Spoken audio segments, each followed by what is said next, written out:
Stop.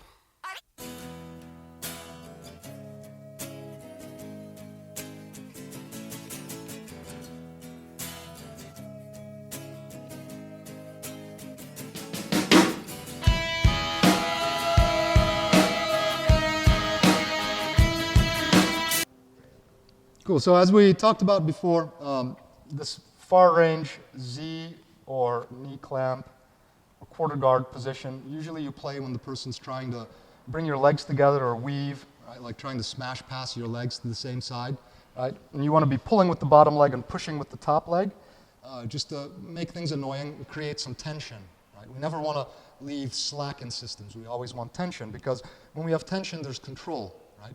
When there's tension, we know when things are moving and when things are not moving.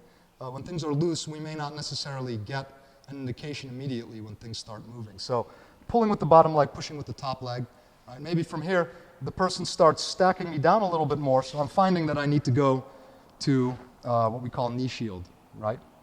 From here, we have a lot of the same attacks as we do from the Zguard, primarily, right? We can bring this arm across, when I say that, and start attacking the arm drag, right?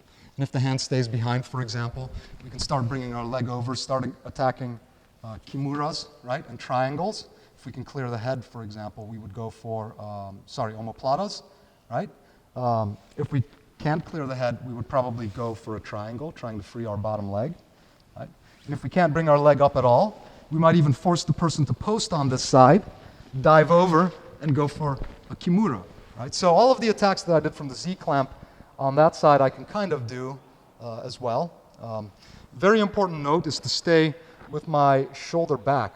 Okay, this is one of those cases where, unlike the under hook guard, the dogfight half guard, I want to be pulling the person on top of me in that guard, right? Deep half as well. I want to be keeping the person close.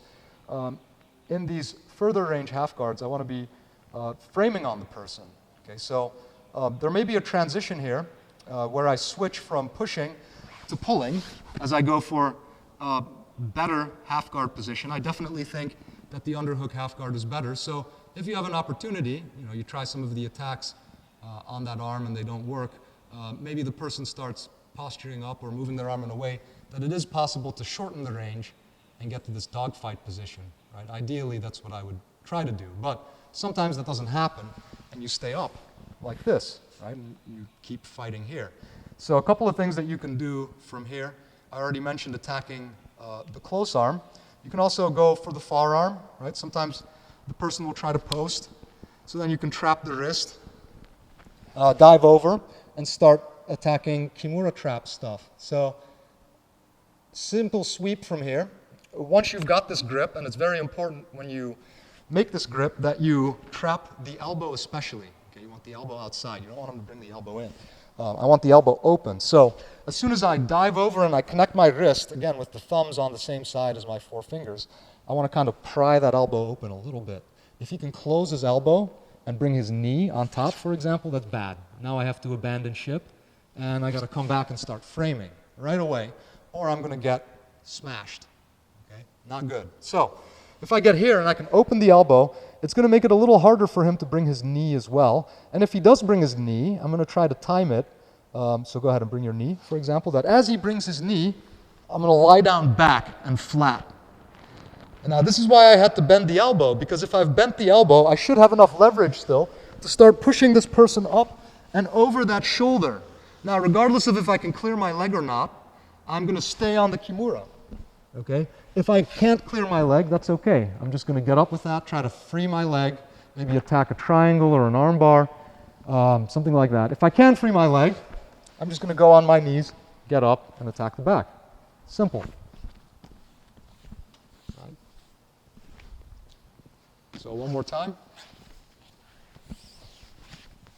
Just like the low clamp guard, I can attack the same side, right? With triangles, omoplatas, kimuras, or I can go for this far side, dive over, open the elbow, that's very critical, and now I'm going to start making a big arc through space. Okay, I don't just roll to the side with the elbow. What I really want to do is I want to make a movement like this. So I stretch out my partner's body. I have the hip on the far side, and I have the shoulder on the near side. So I want to stretch them out over that axis, right? There's an axis that crosses their body here, and I've got that whole line. So from here, as I turn, he has nothing to post on that side. So it's very easy for me to switch my bottom leg onto the ground, and from here start getting up, because he has nothing to post with on that side. And then from here, I just have to stay on the arm. I can't let go of that, and either finish the kimura, if I have the leverage to get up on top like I am now, or if I can't, from here I have to fight to free my leg, and either attack the back, the arm bar, or the triangle. Ah, cool.